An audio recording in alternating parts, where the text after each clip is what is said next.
Rusia golpea nuevamente Kiev con un ataque masivo que deja al menos 16 muertos y más de 40 heridos. Mientras continúa la ofensiva, el Kremlin asegura estar dispuesto a recibir a mediadores internacionales que busquen una salida política a la guerra, aunque admite que por ahora no hay motivos para el optimismo. Con esto comenzamos. Los saluda Silvia Cabrera en Berlín. Titulares. Kiev vuelve a ser blanco de una ofensiva rusa a gran escala. Zelensky asegura que Moscú preparaba el ataque desde hace tiempo y ante la vulnerabilidad frente a los misiles balísticos vuelve a reclamar a sus aliados más interceptores Patriot. Un terremoto de magnitud 7.2 sacude Perú. El epicentro se localizó en Ayacucho y el fuerte movimiento se sintió en distintas regiones del país. Las autoridades mantienen el monitoreo ante posibles réplicas y evalúan el alcance de los daños. Y en Colombia, el gobierno de Abelardo de la Espriella decreta el estado de emergencia económica, social y ecológica durante 30 días tras el terremoto. Mientras, crecen las críticas por haber aceptado ayuda humanitaria solo de países amigos.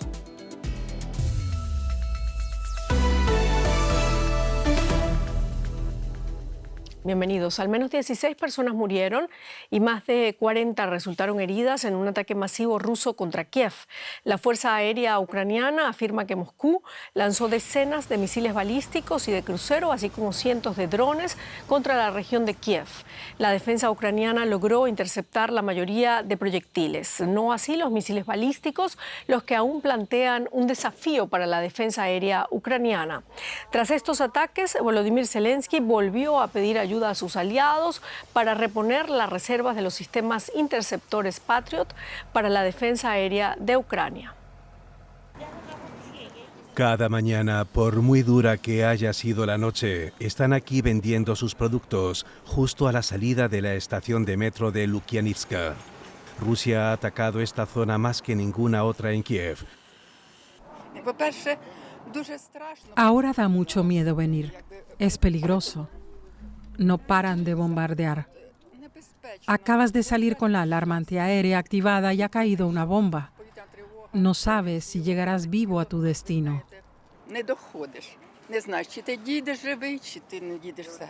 La mayoría de los vendedores, como Victoria, vienen de fuera de la ciudad. Algunos viajan por la noche para llegar temprano, a veces incluso mientras se están produciendo los ataques. Sí, hoy estábamos dentro del auto durante las explosiones. Íbamos conduciendo justo en el momento de la alerta. Al llegar vimos cosas ardiendo por el camino. Pasamos por allí justo en el momento en que todo estaba en llamas. La noche es especialmente preocupante para la gente de aquí. La escasez de sistemas de defensa aérea y el aumento de los ataques rusos con misiles balísticos no les ha dejado más alternativas que esconderse. La percepción de amenaza es altísima aquí, ya que Ucrania se ha quedado prácticamente sin misiles interceptores. Mucha gente de aquí prefiere pasar toda la noche bajo tierra en el metro y no arriesgarse. Para cuando pasa el último tren por la estación, algunos ya se han acomodado para pasar la noche, incluso sin que haya sonado la sirena antiaérea, como Larisa y su hija Nastia. Nastia acaba de participar en un concurso de baile y ahora se está preparando para irse a dormir. Han pasado muchas horas aquí abajo después de que un ataque dañara su casa hace un mes. Me provoca mucho miedo y se me acelera el pulso.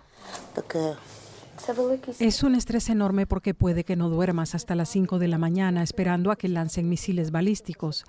Quizá no oigamos la alarma y de repente haya un estruendo y entonces comienza el pánico, el estrés y el insomnio.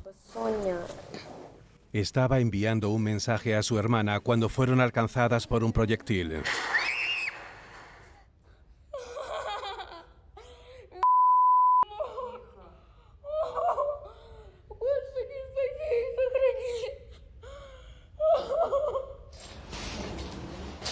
Las ventanas quedaron destrozadas y se desprendieron partes del techo. El auto de su madre se incendió y quedó reducido a cenizas. Lo único que se salvó fue una maleta con sus trajes de baile.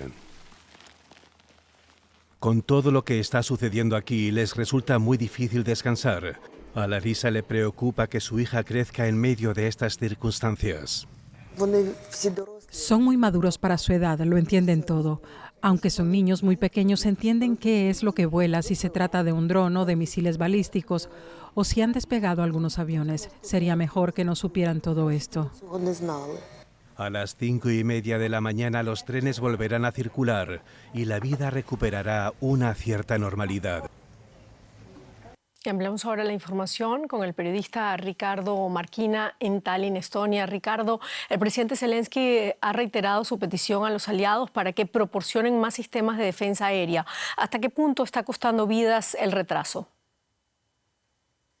Buenas noches desde el Báltico. Bueno, Ucrania ha podido, como habéis dicho en este informe, derribar la gran mayoría de los drones, también los misiles de crucero, eso es muy importante, son misiles muy poderosos, pero no, especialmente estos dos últimos ataques no ha podido detener la gran mayoría de esos misiles balísticos, con la cual la falta de misiles Patriot sí que está afectando muchísimo. De estas zonas civiles que son los que más lo sufren, especialmente la capital o ciudades como Kharkov o Kherson, que están sufriendo este tipo de ataques de manera ya casi rutinaria. Evidentemente, las palabras de Zelensky hay que entenderlas en su contexto. Esto es presionar a sus socios occidentales para que le donen más misiles Patriot, que son los únicos capaces hasta el momento de manera demostrada de derribar este tipo de misiles balísticos. Pero aún así, la responsabilidad siempre está del lado de Rusia, que es al fin y al cabo quien dispara esos misiles balísticos contra zonas densamente pobladas y no sobre Europa, que no daría esa cantidad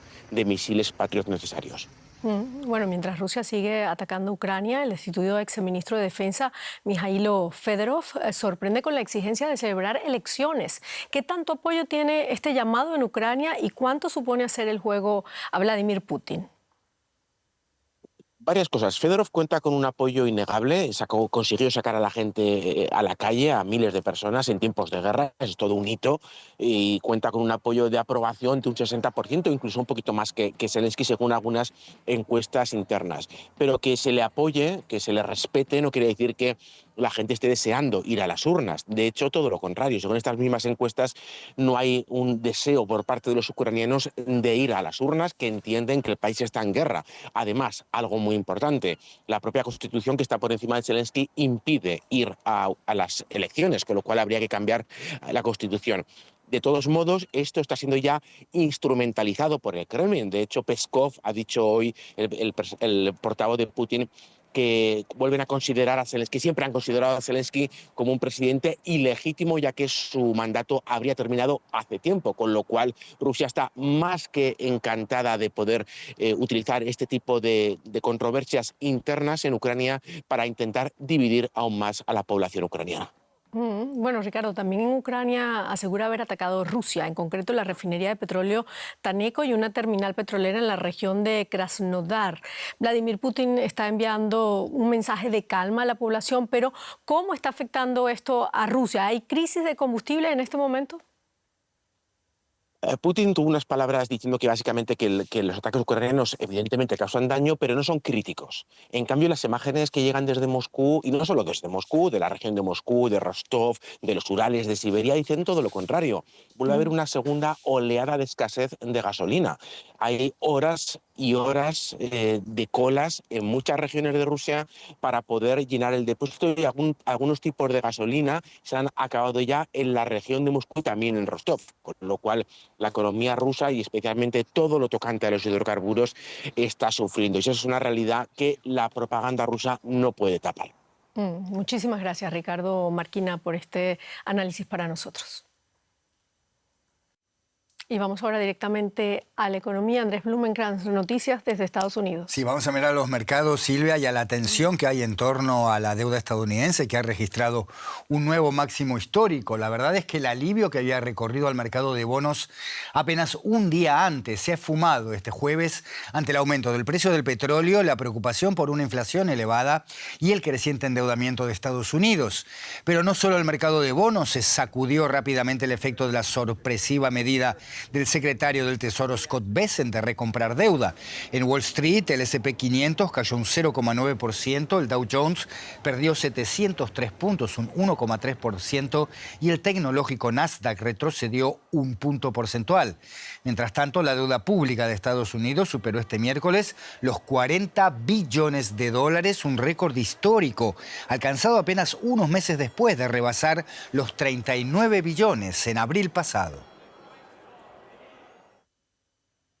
Vamos a echar luz sobre este asunto, por supuesto, con nuestra colega que nos escucha en Nueva York, Ana Nieto. Ana, cuéntanos para empezar, ¿por qué Scott Bessent no ha logrado calmar a los mercados? Bueno, hoy a los mercados no les ha gustado ni las perspectivas de ventas de Walmart, ni la subida del precio del crudo, ni la situación en Irán, y tampoco se han creído las medidas anunciadas por Bessent para solucionar el progresivo desplome de los bonos a largo plazo. Hoy Bessent, de hecho, ha redoblado su apuesta de ayer para recomprar bonos a largo plazo por más de 4.000 millones de dólares al ver que la respuesta de ayer era insuficiente.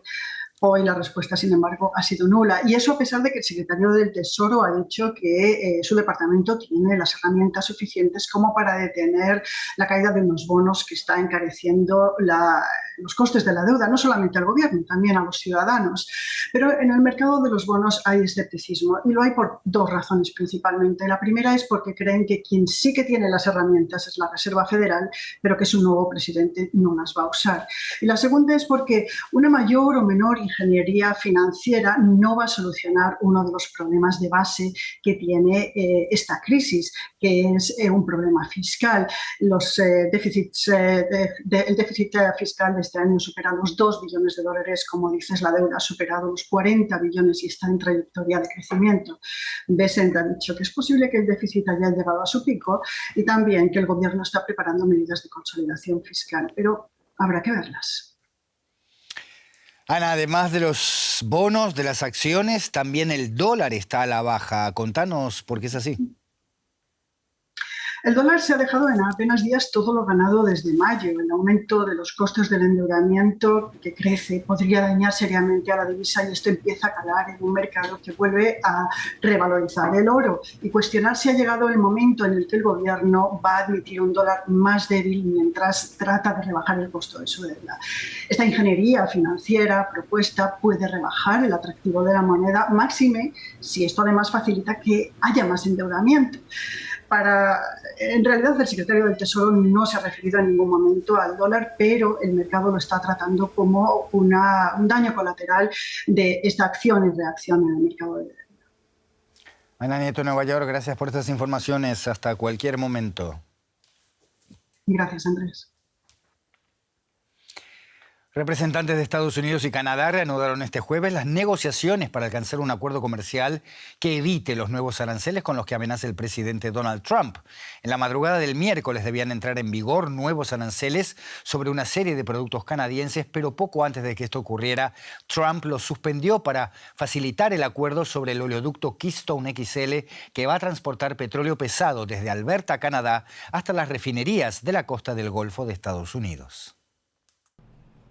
Los nuevos aranceles estadounidenses del 50% a varios productos canadienses debían entrar en vigor en la madrugada del miércoles, pero de momento se han suspendido. Estos habrían afectado a mercancías por valor de unos 20.000 millones de dólares estadounidenses, una parte relativamente pequeña de las exportaciones canadienses a Estados Unidos.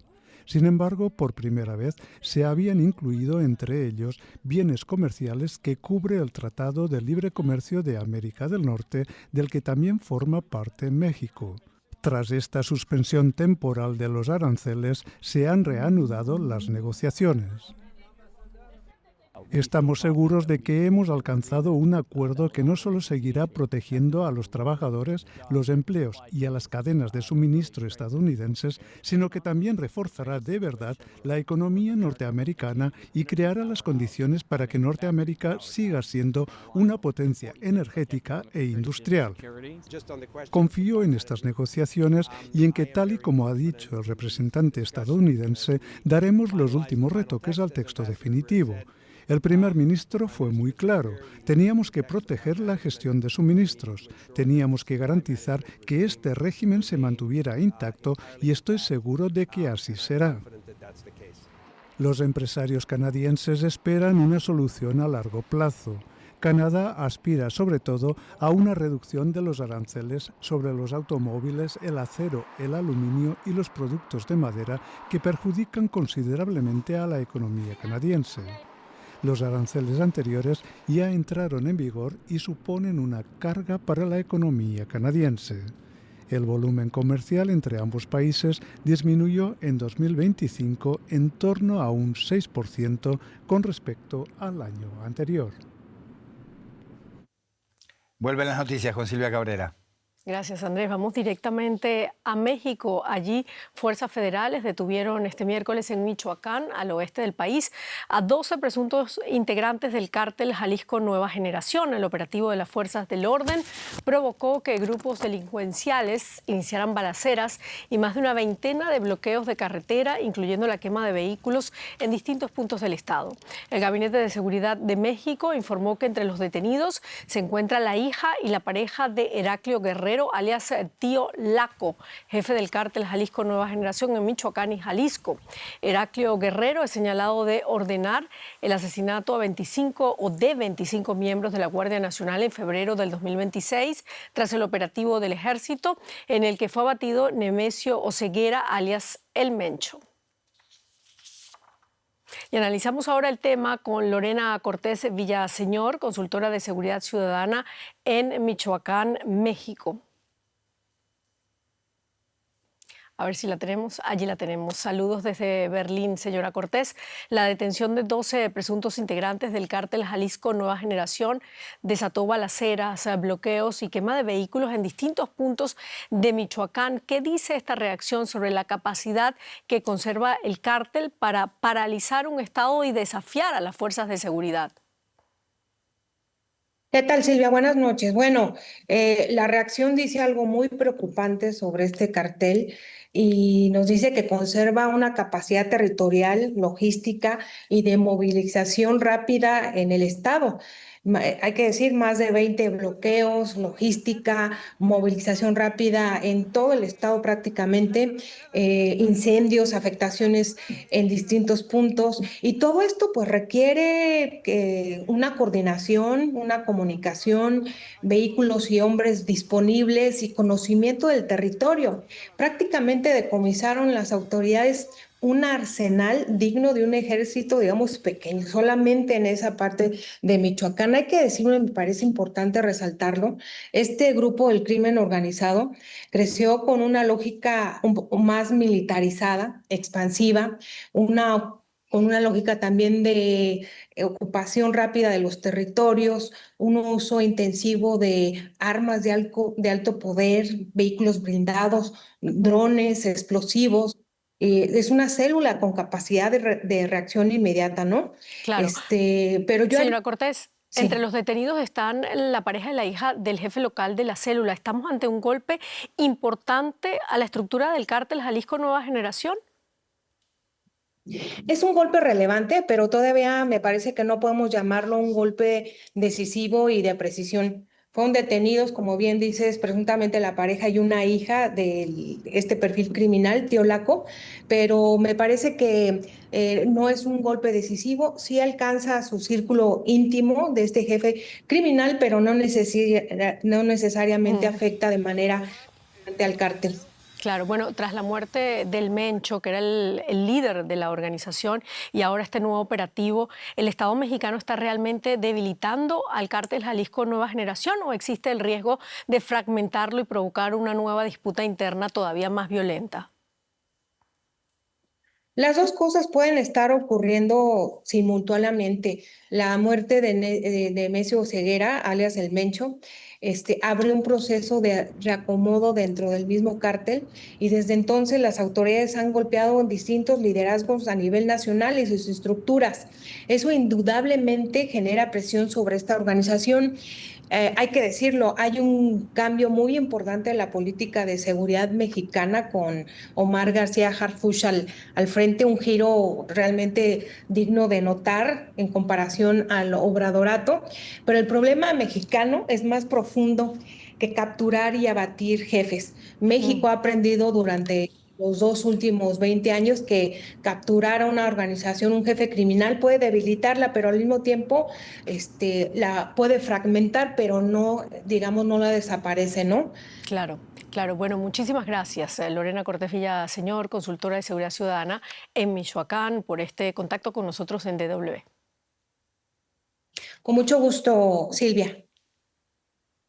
Y nos vamos ahora a Perú con una noticia en desarrollo. Hace aproximadamente 2 horas, un poco más, un terremoto sacudió varias zonas del sur del país. El Instituto Geofísico del Perú estimó la magnitud del sismo en 7.2 y situó su epicentro cerca de la localidad de Coracora, en el departamento de Ayacucho. Las escuelas suspendieron las clases en la región, así lo informaron las autoridades locales. Y según dijo el Instituto Nacional de Defensa Civil, el monitoreo continúa en las zonas vulnerables y el sismo fue percibido entre moderado y fuerte en varios departamentos. También se percibió en Lima, la capital, aunque de forma más leve. Aún no ha trascendido reportes oficiales sobre daños o víctimas graves. Vamos de inmediato a Perú. Atilio Huamani, periodista de Coracora TV desde la región de Ayacucho. Gracias por atendernos. Bueno, el Instituto Geofísico del Perú indicó que la intensidad fue de nivel 3-4 en Coracora, precisamente donde tú estás. ¿Cómo se sintió allí? Cuéntanos. Buenas tardes desde Coracora, Parinacochas, Ayacucho, Perú. En efecto, el sismo ocurrió a la 1 de la tarde con una magnitud de 7.2, según el Instituto Geofísico del Perú, a 35 kilómetros al norte de la ciudad de Coracora. A estas horas de la tarde, según los reportes disponibles, efectivamente el movimiento fue fuerte y prolongado para la población. Pero hasta el momento no se ha confirmado ningún daño material ni daños personales.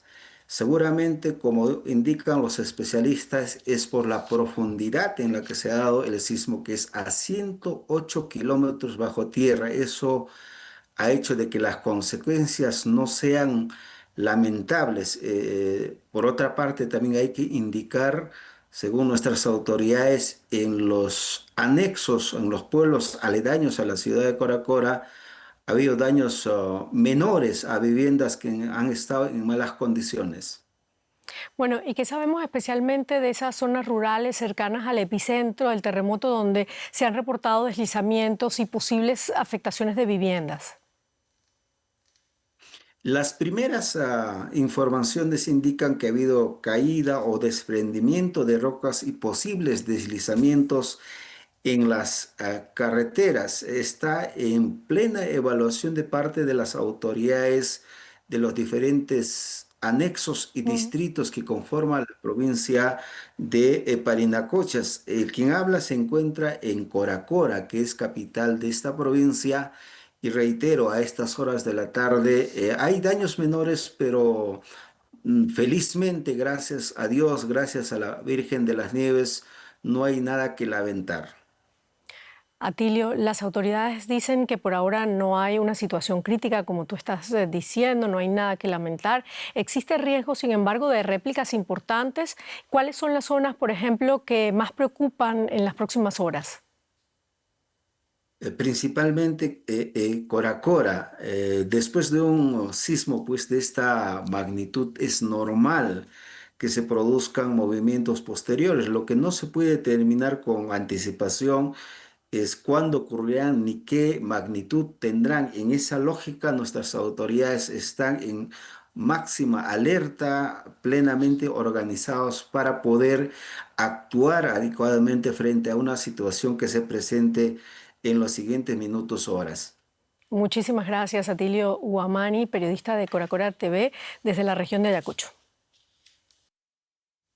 Nos vamos ahora a Colombia. El gobierno ha decretado el estado de emergencia económica, social y ecológica durante 30 días. Esto a causa del potente terremoto que sacudió ese país el 10 de agosto. Pero las críticas se mantienen contra el nuevo ejecutivo de Abelardo del Espriella, pues muchos denuncian que ha condicionado el ingreso de ayuda humanitaria según su procedencia.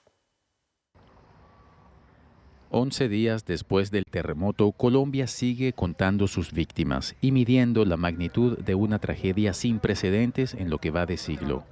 Ante la dimensión del desastre, el gobierno ha decretado el estado de emergencia económica, social y ecológica durante 30 días. La medida permite al Ejecutivo movilizar recursos extraordinarios, agilizar la llegada de financiación nacional e internacional y aprobar decretos con fuerza de ley para acelerar la reconstrucción.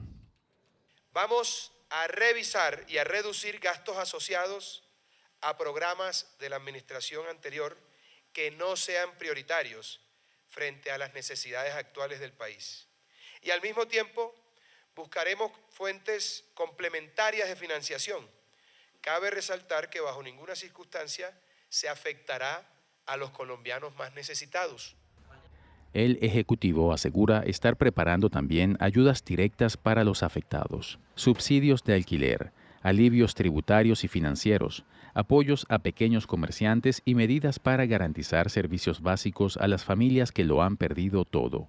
Mientras tanto, la solidaridad internacional sigue en marcha. Colombia ha recibido más de 640 toneladas de ayuda humanitaria procedentes de una decena de países. Pero el gobierno ha recibido fuertes críticas. Algunos señalan que ha condicionado el ingreso de ayuda en el terreno según su origen, pues así como permitió la entrada inmediata de personal especializado de Israel y Estados Unidos, demoró los trámites para autorizar la de equipos provenientes de México o China, países con los que no se alinea ideológicamente. Y unas 14.000 personas murieron este verano acá en Alemania durante las olas de calor, lo que supera el récord del 2018, según estimaciones publicadas este jueves por el Instituto Robert Koch de Salud Pública. La cifra aún provisional corresponde a fallecimientos por todas las causas y no puede atribuirse todavía directamente a las altas temperaturas, pues estas pueden agravar enfermedades preexistentes. La mayoría de los decesos ocurrieron la última semana de junio, en la que las temperaturas superaron los 41 grados centígrados en algunas zonas. Además, la mayoría de los fallecidos tenían más de 75 años. En este mismo contexto, el miércoles, Francia informó de más de 7.300 muertes adicionales durante la temporada. Según un análisis de la agencia AFP, el calor extremo en Europa ha afectado a más de 80 millones de personas en lo que va de verano. Y con eso terminamos nuestro informativo. Muchísimas gracias por habernos acompañado. Hasta luego.